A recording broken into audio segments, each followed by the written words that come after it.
আমাদের জন্ম নিবন্ধনের অনলাইন কপি কিভাবে আমরা ডাউনলোড করব সেটি দেখানোর চেষ্টা করব আজকের এই ভিডিওতে। প্রথমে যেকোনো একটি ব্রাউজার ওপেন করে নেবেন। এরপরে সার্চ অপশনে আপনারা ক্লিক করবেন। সার্চ অপশনে জন্ম নিবন্ধন চেক এটা লিখে সার্চ করবেন। এরপরে আপনারা এই ধরনের পেজ দেখতে পারবেন। এখানে একটা ক্লিক করবেন।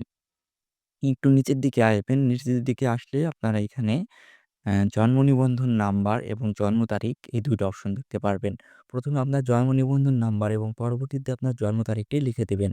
লেখার পরে আপনারা যাচাই বাটনে ক্লিক করবেন। ক্লিক করলে এই ধরনের পেজ ওপেন হবে। নিচের দিকে একটা ম্যাথ দেখতে পারবেন। এই ম্যাথের যে অ্যান্সারটা সেটা আপনারা এই ঘরে দিয়ে সার্চ অপশনে ক্লিক করবেন।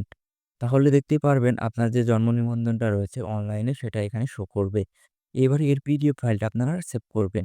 তো এজন্য আপনারা ১ম এ এই যে 3 লাইন অপশনে একটা ক্লিক করবেন। এরপরে শেয়ার অপশনে ক্লিক করবেন। শেয়ার অপশনে ক্লিক করার পর এই ধরনের পেজ আসবে। এখান থেকে আপনারা প্রিন্ট অপশনে একটা ক্লিক করবেন। প্রিন্ট অপশনে ক্লিক করার পরে এই ধরনের পেজ ওপেন হবে।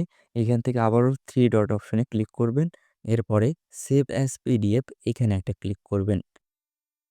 এরপরে আপনি যে ফোল্ডারে আপনার পিডিএফটা রাখতে চাচ্ছেন সেটা সিলেক্ট করে সেভ অপশনে ক্লিক করবেন। তাহলেই আপনার এই পিডিএফ ফাইলটি সেভ হয়ে যাবে।